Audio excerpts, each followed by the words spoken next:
ഇറാന് മുന്നിൽ കീഴടങ്ങുകയല്ലാതെ അമേരിക്കക്കോ ഇസ്രയേലിനോ മറ്റൊരു മാർഗവും ഉണ്ടായിരുന്നില്ല. ഇപ്പോൾ അതാണ് സംഭവിച്ചിരിക്കുന്നത്.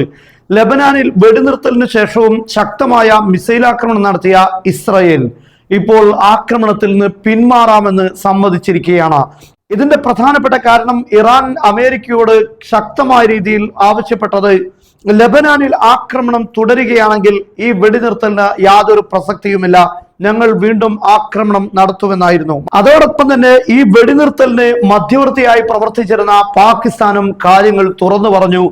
ലെബനാനും ഈ വെടിനിർത്തലിന്റെ ഭാഗമാണ്, ലെബനാനിലും ആക്രമണം നടത്താൻ പാടില്ല എന്നാണ് ഈ വെടിനിർത്തൽ കരാറിലൂടെ സമ്മതിച്ചിരുന്നത്. എന്നാൽ അത് ഇസ്രയേൽ പാലിച്ചിട്ടില്ല എന്ന് പാകിസ്ഥാനും പറഞ്ഞു. ഇതോടുകൂടെയാണ് ഇസ്രയേൽ വെട്ടിലായത്. എന്നാൽ ഇസ്രയേലിന്റെ മുന്നിൽ ഏറ്റവും വലിയ ഭീതി ഉണ്ടാക്കുന്ന കാര്യം, ഈ കരാറുകൾ അംഗീകരിച്ചു കഴിഞ്ഞാൽ ഈ പ്രോക്സികൾക്ക്, അതായത് ഇസ്രയേലിന്റെ തൊട്ടടുത്ത് നിൽക്കുന്ന ലെബനനിലെ ഹിസ്ബുള്ള, അവർക്ക് ആയുധം നൽകുന്നത് അംഗീകരിക്കുന്ന ഒരു ഉപാധിയാണ് ഇറാൻ മുന്നോട്ട് വെച്ചത്. ഇത് അക്ഷരാർത്ഥത്തിൽ വരും ദിവസങ്ങളിൽ ഇസ്രയേലിന്റെ ഭാവി പോലും തുടച്ചു നീക്കുന്ന കാര്യങ്ങളിലേക്കായിരിക്കും എത്തിക്കുക. കാരണം ഇസ്രയേലിന്റെ അതിർത്തിയിൽ ഹിസ്ബുള്ള ശക്തി ആർജിക്കുന്നു, അല്ലെങ്കിൽ മിസൈൽ സംവിധാനങ്ങൾ വികസിപ്പിക്കുന്നു എന്ന് പറഞ്ഞാൽ നാളെ ഇസ്രയേലിന്റെ നിലനിൽപ്പിന് ഭീഷണിയാണ് എന്ന് ഇസ്രയേലിനറിയാം. അതുകൊണ്ട് തന്നെ ഈ വെടിനിർത്തൽ തങ്ങൾക്ക് ഗുണകരമല്ല എന്ന് ഇസ്രയേലിനറിയാം. എങ്ങനെയെങ്കിലും ഈ വെടിനിർത്തൽ ഇല്ലാതാക്കാനുള്ള ശ്രമമാണ് ആദ്യം ഇസ്രയേൽ നടത്തിയത്. അതേസമയം ശക്തമായ അമേരിക്കയുടെ ഭാഗത്തുള്ള സമ്മർദ്ദം കാരണം മറ്റൊരു രീതി സ്വീകരിക്കുകയല്ലാതെ മാർഗമുണ്ടായിരുന്നില്ല. എന്നാൽ ഇറാനുമായിട്ടുള്ള ഈ യുദ്ധം നീണ്ടു നിൽക്കുന്നത് അമേരിക്കക്ക് വലിയ രൂപത്തിലുള്ള സാമ്പത്തിക പ്രതിസന്ധി ഉണ്ടാക്കും. മേഖലയിലുള്ള അമേരിക്കയുടെ എല്ലാ സ്വാധീനങ്ങളും നഷ്ടപ്പെടും. മാത്രവുമല്ല, പതിറ്റാണ്ടുകളായി ഉണ്ടാക്കിയെടുത്ത മിഡിൽ ഈസ്റ്റിലെ സമ്പദ് വ്യവസ്ഥിതിയും അതുപോലെ സഹകരണ സംവിധാനങ്ങളുമെല്ലാം, അവരുടെ താല്പര്യങ്ങളെല്ലാം നഷ്ടപ്പെടുമെന്ന് ബോധ്യപ്പെട്ട ട്രംപിന് യുദ്ധം അവസാനിപ്പിക്കണം. പാകിസ്ഥാനോട് പലതവണ ആവശ്യപ്പെട്ട് എങ്ങനെയെങ്കിലും ഈ യുദ്ധം അവസാനിപ്പിക്കാൻ ട്രംപ് പല രീതിയിൽ നീക്കം നടത്തിയതാണ്. അവസാനം വെടിനിർത്തലിലേക്ക് എത്തി. പക്ഷെ അത് ഇസ്രയേൽ മുഖേന നഷ്ടപ്പെടുക എന്നത് ട്രംപിന് ഒരിക്കലും സഹിക്കാൻ പറ്റാത്ത കാര്യമായിരുന്നു. അതുകൊണ്ട് തന്നെ ട്രംപ് പറഞ്ഞു, ലെബനാനിലെ ആക്രമണങ്ങൾ അല്ലെങ്കിൽ ഹിസ്ബുള്ളക്കെതിരെയുള്ള ആക്രമണങ്ങളും ഈ കരാറിൽ ഉൾപ്പെടുമെന്നായിരുന്നു. പക്ഷേ നെതന്യാഹുവും അതുപോലെ തന്നെ അമേരിക്കൻ പ്രസിഡന്റ് ഡൊണാൾഡ് ട്രംപും തമ്മിൽ നടത്തിയ സംഭാഷണത്തിന് ശേഷം വാക്ക് മാറുകയായിരുന്നു. CBS ന്യൂസ് പറയുന്നത് പ്രകാരം ആ ഫോൺ സംഭാഷണത്തിന് ശേഷം ട്രംപ് കാലുമാറുകയാണ്. വീണ്ടും ലെബനാൻ ഇതിന്റെ ഭാഗമല്ല എന്ന് വരികയാണ്. എന്നാലും അതിശക്തമായ രൂപത്തിൽ നെതന്യാഹുവിനോട് ട്രംപ് ആവശ്യപ്പെടുന്നു, ഈ യുദ്ധം അവസാനിപ്പിക്കണം, ലെബനാനിൽ ആക്രമണം നടത്തരുത് എന്ന്. അവസാനം ഇസ്രായേൽ അതിന് വഴങ്ങുകയാണ്. പക്ഷെ ഇസ്രായേൽ ഇപ്പോൾ പറഞ്ഞത്, പാകിസ്ഥാനിൽ വെച്ച് നടക്കുന്ന ചർച്ചകൾ ഞങ്ങൾ അതിന്റെ ഭാഗമാവുകയില്ല, അത് അമേരിക്കയും പാകിസ്ഥാനും നടക്കട്ടെ, പക്ഷെ ഞങ്ങൾ ലെബനാനിലെ സർക്കാരുമായി നേരിട്ട് ഞങ്ങൾ ചർച്ചയിലേക്ക് പോകുമെന്നാണ്. ഇതെല്ലാം ഇസ്രായേൽ എത്രമാത്രം ഇതിൽ നിന്നെല്ലാം ഇസ്രായേൽ എത്രമാത്രം വലിയ ദുരന്തമാണ് അനുഭവിക്കുന്നത്, പരാജയത്തിന്റെ കയ്പ് എത്രമാത്രം കുടിക്കുന്നു എന്നത് ഇതിലൂടെ ബോധ്യമാകുന്നുണ്ട്.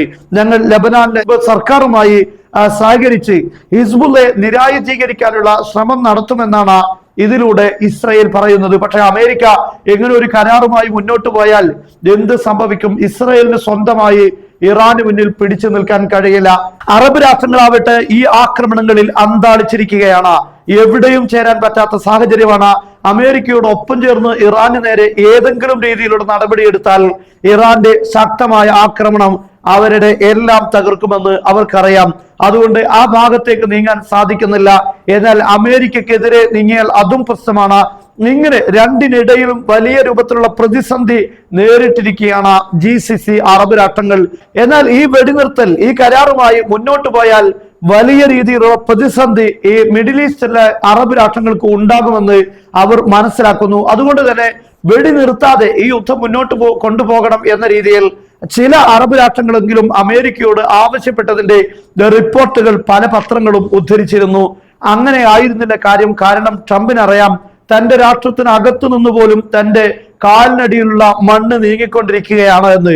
ശക്തമായ രൂപത്തിൽ സൈനിക രംഗങ്ങളിൽ നിന്നും രാഷ്ട്രീയ രംഗത്തിൽ നിന്നുമെല്ലാം ട്രംപിനെതിരെ ശക്തമായ വെല്ലുവിളികൾ ഉയരാൻ തുടങ്ങി. അതോടുകൂടെ ട്രംപിന് ഈ യുദ്ധം മുന്നോട്ട് കൊണ്ടുപോകാൻ കഴിയാത്ത സാഹചര്യമാണ്.